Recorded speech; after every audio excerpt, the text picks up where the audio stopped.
Authoritarian personality disorder. Wait, are we supposed to define all this? Yes. Okay.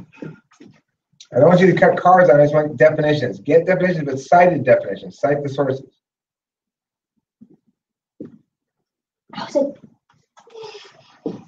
Those ones. Split it. You take the first four, Henry. You take the last three. I'll add one more, Allison. Okay. Also get We're defining stuff. appeal to ignorance. I heard him. Now, this is still so hot and I can't drink it. All right. Appeal to ignorance. Go. Go, guys. We should be able to get all these. Hey. It was a weird thing that I. You should be able to get definitions for these, guys. You should be able to get definitions for these quickly. Use your laptops. Get the definitions for them. You got 4 each. You do the last 4. Henry does the first 4. So, cite them? Yeah. Google. Find a definition.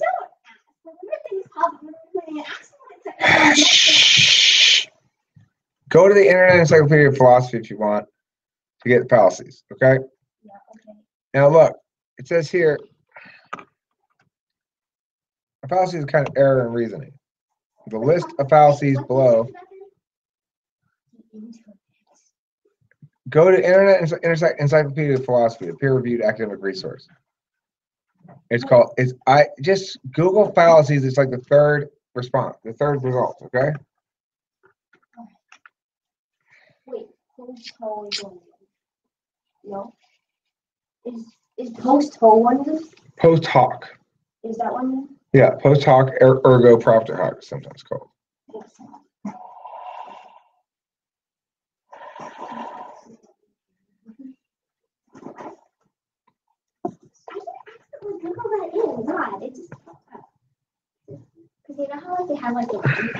But you listen to it for 1.5. God, I tried to click it and then I clicked somewhere else. Guys, if you are getting definitions, you shouldn't be talking about them.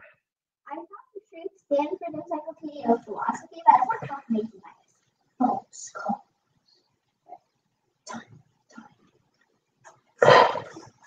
And then we just cite the website, right? That you showed us. Yeah. So there's a list of a bunch of fallacies there, and you'll see fallacies of relevance are one thing we want to focus on, and those include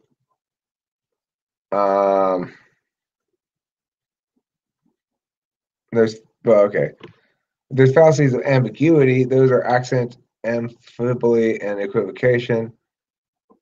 Illegitimate presumption, begging the question, false dilemma, no true Scotsman, complex question, suppressed evidence. Notice how these categories don't fall just neatly into one of the categories 1 to 3 above.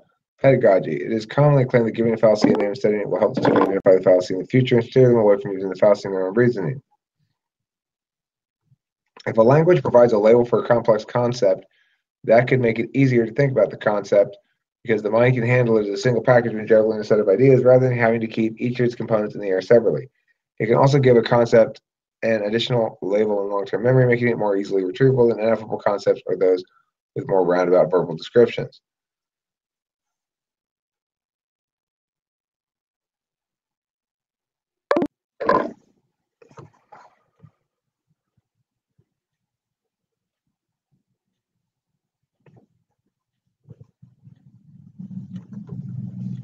Can I just retrieve it from Science Daily?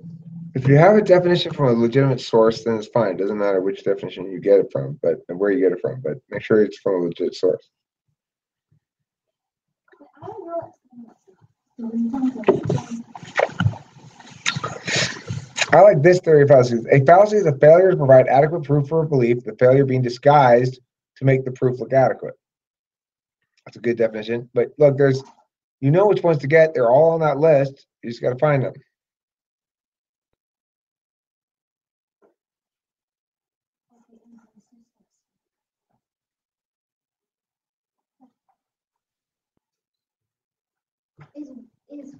Is WordPress.com okay? No, that's Allison. Google the word fallacies. Okay, right there. Google word fallacies.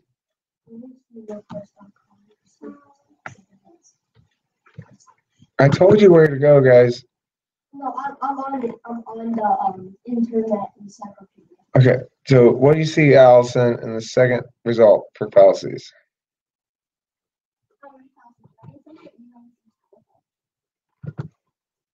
No, fallacies, Internet Encyclopedia of Philosophy. How did you spell fallacies? Oh, wait. Fallacies, Internet Encyclopedia of Philosophy. It was the third one. Okay, fine.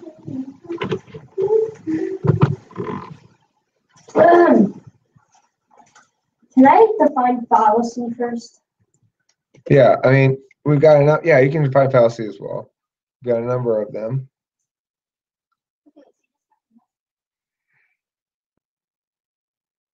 Yeah, that's fine. This is a fallacy, is a mistaken belief.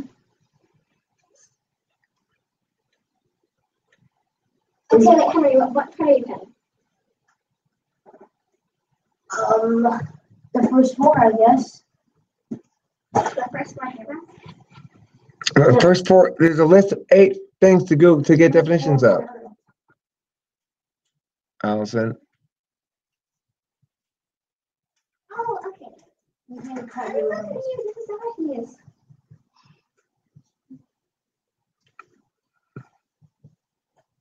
I'm not racist. Some of my friends are white, but I just don't think that white women love their babies as much as our women do. What's that fallacy called? Inconsistency. That's not an inconsistency fallacy. The definition of an inconsistency fallacy is No, this means the last remark implies the speaker is a racist, although the speaker doesn't notice the inconsistency. okay, but that's not an inconsistency fallacy. An inconsistency fallacy is one that says, oh,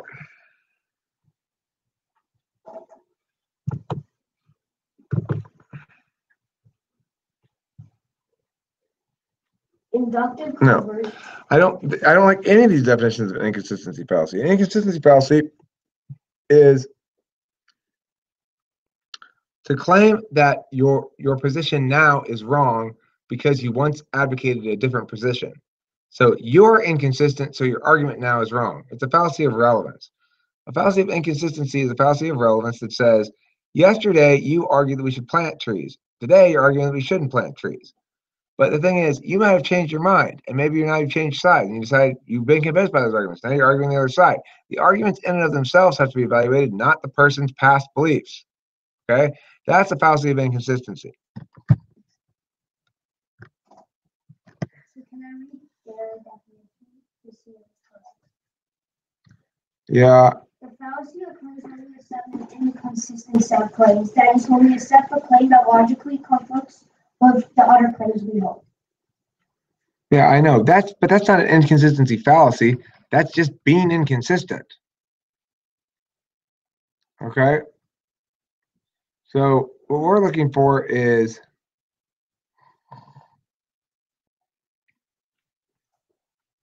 So I shouldn't write that definition down. no. And Mr. Strauss, can you define fallacy for me? Since I'm not sure the website I'm using can be trusted. Which website are you using? I don't know. I just searched up false. I told you which one to use, though. Internet Encyclopedia of Philosophy. So should I define? Oh, fallacy is a kind of error in reasoning. That's pretty good definition.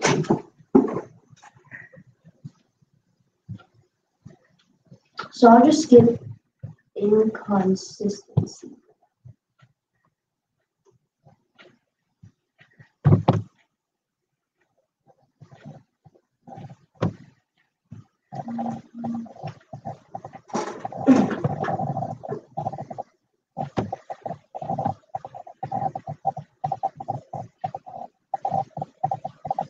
Okay, so post hoc.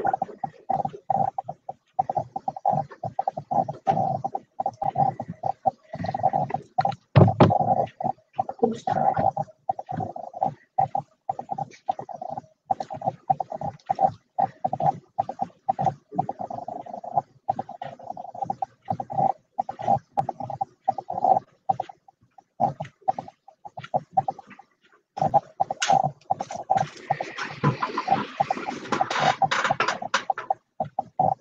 is this a post-hoc? Can I read the post-hoc exactly? Yeah, sure. So I have noticed a pattern about all the basketball games I've been to this year. Every time I buy a good seat, our team wins. Every time I buy a cheap bad seat, we lose. So my buying a good seat must somehow be causing those wins. Okay, so look, inconsistency here is this definition of Fortune 500 magazine is correct. There are other abuses of logic that, strictly speaking, aren't fallacious but should be avoided nevertheless. One such abuse is inconsistency. Says, use this example from Ted Cruz. By using the phrase 5 unelected judges, Cruz is indicating the U.S. Supreme Court as an institution with undeserved power to interpret the law. If you're going to take a position, it's inconsistent to refer to the same body on other occasions. Now, look, either the Supreme Court is a legitimate institution or it isn't. You can't have it both ways. And so you shouldn't be inconsistent about that. But the point isn't that that's not itself a fallacy. If the argument is sound in this instance, whichever side of that occasion, whichever side you're arguing on that, one of the side, either the Supreme Court is a legitimate institution or it's not. So sometimes when you are arguing the side that you want the Supreme Court to be legitimate, then you might be right. If you want the Supreme Court to be illegitimate, maybe you're arguing on the wrong side. But either way, it's not a reason to, just because you are being inconsistent, is not a reason to critique your arguments. That's where the fallacy comes in. It's a fallacy if you use someone else's consistency as a reason to negate what they're saying.